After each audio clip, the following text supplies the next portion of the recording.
اقبال نے ایک بات لکھی ہے. اقبال کہتے ہیں جب میں لندن میں وکالت کرتا تھا تو ایک خاتون تھی, لیڈی بارنس اس کا نام تھا.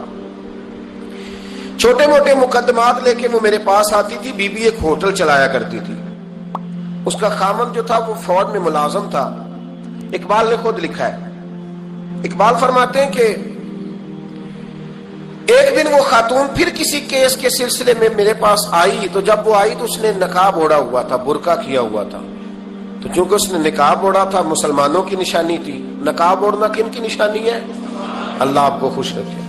تو کہتے وہ نشانی چونکہ اہل اسلام کی تھی تو مجھے تجسس ہوا. میں نے کہا لیڈی خیریت ہے؟ میم صاحبہ یہ برقع پہنا ہوا ہے. تو کہنے نہیں, ہنس کے, اقبال مجھے پکا یقین تھا کہ آپ ضرور پوچھیں گے. تو میں نے کہا اچھا تو یہ برقع؟ تو کہنے لگی الحمدللہ میں مسلمان ہو گئی. تو میں نے فوراً کہا کہ آپ کا شوہر تو فوج میں ملازم ہے, فوجی کے لیے بدلنا اور پھر ملکی قانون اور یہ چیزیں. تو کہنے لگی اس نے مجھے کیا کہنا تھا, وہ خود کلمہ پڑھ گیا. تو کہتے ہیں میں اور متجسس ہوا. وہ کیس کی بات کرتی تو میرا تجسس بڑھ گیا. میں نے کہا تو کیس چھوڑ یہ بتا کلمہ کیسے پڑھا؟ تو کہنے لگی اقبال اصل بات یہ ہے کہ میں نا بے اولاد تھی, خاوند بھی بڑے اچھے پیسے کماتا, میں خود بھی ہوٹل چلاتی, پر ڈپریشن اور ٹینشن اور بلا وجہ کی پریشانیاں جان نہیں چھوڑ. یہ ٹینشن اور ڈپریشن کا نا مجھے عربی ترجمہ کوئی نہیں ملا. یہ ڈپریشن اور ٹینشن کا نا میں نے تلاش کیا ہے, لیکن مجھے عربی لغت کے اندر ان کے معنی مجھے لگتا ہے کہ اس زمانے میں یہ چیزیں تھی ہی نہیں. ہوتی تو ان کا کوئی نام بھی, یہ آج ہے نا تو اس لیے آج کے زمانے میں ہی نام ہے مفت کا, مفت کی پریشانی. تو کہتی ہے مجھے ٹینشن اور ڈپریشن رہتی تھی ہر وقت, بڑی میں پریشان رہتی تھی. میرے ساتھ ایک عجیب واقعہ ہوا کہ میرے ہوٹل میں نا ایک بابا جی برتن مانجتے تھے, بوڑھے آدمی تھے, 70 سال کے قریب عمر تھی. ان کا ایک بیٹا تھا, ایک بہو تھی, ایک پوتا تھا, لیکن وہ بیچارے بیٹا بیمار رہتا تھا تو لہذا وہ خود مزدوری کرتے. کہتی ہے ایک دن وہ بابا جی میرے پاس آئے, کہنے لگے میم صاحبہ 2-4 دن کی چھٹی چاہیے. تو میں نے کہا خیریت ہے؟ کہنے لگے میڈم میرا بیٹا فوت ہو گیا. بیٹا,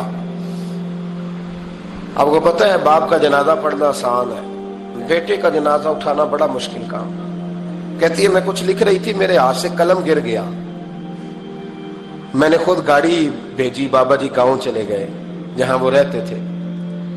کہتی 2-3 دن کے بعد میں اور میرا شوہر گئے تو رستے میں ہم باتیں کر رہے تھے کہ کیا تعزیت کریں گے.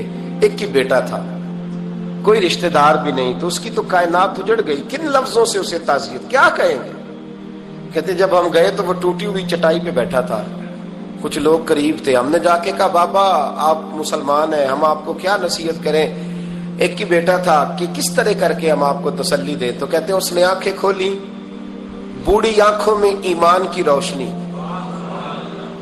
کہنے لگا بی بی کیا تعزیت کی بات کرتی ہو, میں نے کوئی پیسے جمع کرا کے بیٹا لیا تھا, خدا نے فضل سے دیا تھا, عدل سے لے گیا ہے. میں اپنے رب کے فیصلے میں بڑا راضی ہوں, اللہ بڑا کریم ہے, وہ لے گیا, اس کا مال تھا. آپ یقین کریں ہمارے دیہاتی لوگ یہ کہا کرتے تھے, میں نے کانوں سے سنا ہے. ایک بوڑھے آدمی کا ایک دفعہ بیٹا فوت ہو گیا تو کسی نے اس سے کہا بابا چھوٹی عمر میں بچہ چلا گیا تو مجھے لفظ نہیں بھولتے. کہنے لگے پتر اللہ دی فصل ہے, کچی وڈے تاوی ہو دی. سنے آپ نے بھی کبھی یہ فکرہ, کچی وڈے تے پکی لے گئے تے تاوی ہے جو ہو دی. تو جب اس کا جی چاہا وہ لے گیا. اللہ اکبر. وہ خاتون کہتی ہے کہ وہ بابا جی سے میں نے کہا کہ چلو آپ 1 مہینے کی چھٹی کر لے. تو کہنے لگا نہیں میڈم میں مسلمان ہوں, مفت کی روٹی نہیں کھاتا, مزدوری کر کے کھاتا ہوں, میں انشاءاللہ 2-3 دن کے بعد کام پہ آ جاؤں گا. کہتے ہیں وہ چند دنوں کے بعد آ گیا. اللہ کی قدرت کے ابھی 2-3 ماہ گزرے تھے پھر آیا. میڈم چھٹی چاہیے کچھ دنوں کی. میں نے کہا خیریت ہے؟ کہنے لگے وہ میری بہو بھی ہارٹ اٹیک سے فوت ہو گئی.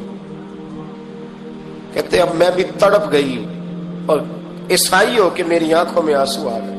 میں نے کہا گھر کا دروازہ بند ہو گیا, اب یہ بیچارہ کیا کرے گا. وہ اپنے شوہر کے غم میں ہارٹ اٹیک سے فوت ہو گئی. کہتے ہم پھر 2-3 دن کے بعد تعزیت کے لیے گئے, پھر ٹوٹی ہوئی چٹائی, بوڑھا نہ اپنی انگلیوں سے زمین پر کچھ بنا رہا. کہتی قریب گئی اور میں نے جا کے کہا بابا اب تو تسلی آپ نے خود ہی کرنی ہے,